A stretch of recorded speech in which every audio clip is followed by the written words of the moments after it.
আরে বন্ধুরা, কল্পনা করুন আপনার বাড়ির সেই ছোট্ট মানি প্ল্যান্টটা যেটা আপনি শুধু সৌন্দর্যের জন্য রেখেছেন, সেটাই হয়ে উঠবে আপনার ধন সম্পদের চাবি। হ্যাঁ, ঠিকই শুনছেন।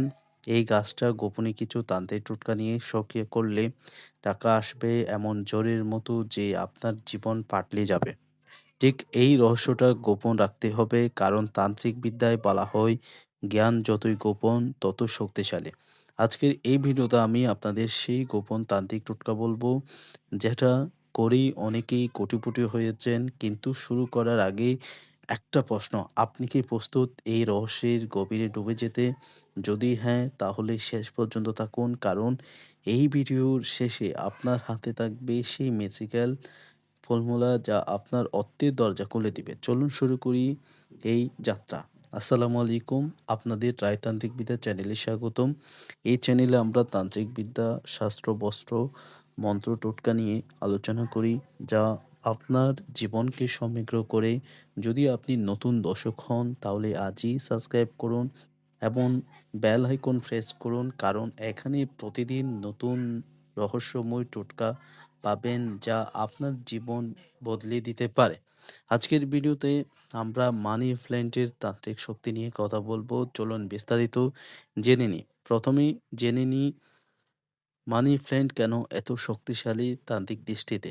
তান্ত্রিক বিদ্যায় এই গাছকে ধনলক্ষ্মী বলা হয়। এর পাতাগুলাকার যেন সোনার মুদ্রা।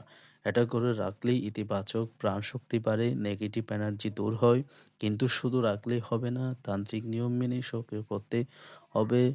বাস্তুশাস্ত্রে বলা হয় এই গাছ শুক্র গ্রহের সাথে সংযুক্ত, যা ধন সম্পদের নিয়ন্ত্রণ করে। এখন সঠিক জায়গায় রাখার নিয়ম। তান্ত্রিক বিদ্যায় সবচেয়ে শুভ দিক হচ্ছে দক্ষিণ দক্ষিণ পূর্ব, কারণ এটা গণিচি বা কবরচের দিক।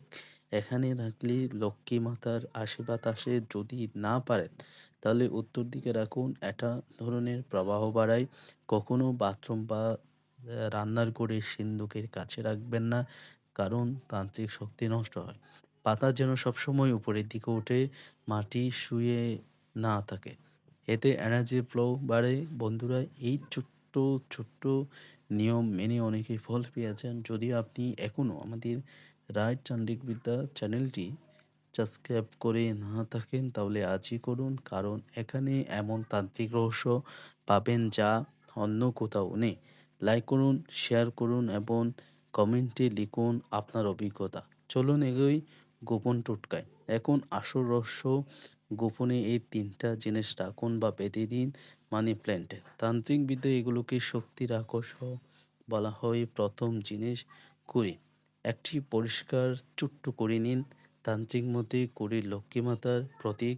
নতুন লাল কাপড়ে মুড়ে লাল সুতো দিয়ে বেঁধে গাছের একটি মোটা ঢালে ঝুলিয়ে দিন।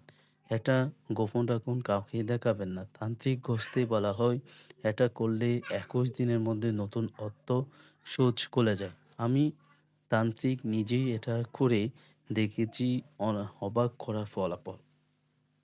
দ্বিতীয় জিনিস, লাল সুতো বা মৌখিক লাল গাদা গাছের গোড়ায় বা ঢালে ছাদবার পিছিয়ে বেঁধে দিন। তান্ত্রিক বিদ্যায় লাল রং প্রতীক শক্তির প্রতীক। এটি নেগেটিভ এনার্জি আটকায়। কেউ কেউ ১১ বার বেঁধেছেন, এতে প্রাণ শক্তি বাড়ে। তৃতীয় জিনিস, এক চিমটি চিনি বা মিচ্ছিরি গাছের পাতার কাছে গোপনে ছড়িয়ে দিন, বা একটা ছোট্ট মিচ্ছিরি ডালে আটকে দিন। তান্ত্রিক মধ্যে চিনি মিষ্টান্ত আনে এবং সমৃদ্ধির প্রতীক। এটি লক্ষ্মীকে আকর্ষণ করে। বিকল্প একটা টাকার কয়েন, ৳১ কয়েন ঝুলিয়ে দিন, ধাতু শক্তি বাড়ায়। বন্ধুরা, এ টোটকা করার সময় মনে মনে বলুন এই মন্ত্রটি, যে মন্ত্র স্ক্রিনে আপনারা দেখতে পেয়েছেন, সেই মন্ত্রটি তান্ত্রিক মধ্যে এটা ১১ বারই বলুন, তান্ত্রিক শক্তি করে। এখন একটা ছোট্ট শুভেচ্ছা আপনাদের সবাইকে রাজতান্ত্রিক বিদায়ের শুভেচ্ছা জানিয়ে, আপনি যদি চট্টগ্রাম বা বাংলাদেশে কোনো দর্শক হন, তাহলে বিশেষ সালাম। আমরা সবাই এক পরিবার। যদি এই ভিডিও ভালো লাগে, তাহলে সাবস্ক্রাইব করে আমাদের সাপোর্ট করুন, যাতে আরও এমন তান্ত্রিক টোটকা শেয়ার করতে পারি। যত্নের সেট্রিক। প্রতি শুক্রবার গাছের পাতার পরিষ্কার করুন, জল দিন। তান্ত্রিক নিয়মে গাছের সামনে একটা প্রদীপ জ্বালান এবং মন্ত্র বলুন। গাছ শুকিয়ে গেলে নতুন লাগান, পুরো এনার্জি ছেড়ে দিন। এই সব করলে ১ থেকে ৩ মাসের মধ্যে ফল দেখবেন। সত্যের প্রবাহ। বন্ধুরা, এই তান্ত্রিক টোটকা আজই করুন গোপনে। অনেক দর্শকে কমেন্ট করেছেন, "গুরুজি কাজ হয়েছে।" আপনিও কমেন্ট করুন। ভিডিও ভালো লাগলে লাইক করুন, শেয়ার করুন।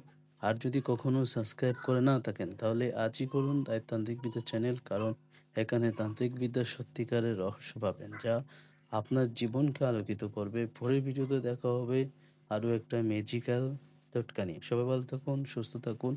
আল্লাহ হাফেজ।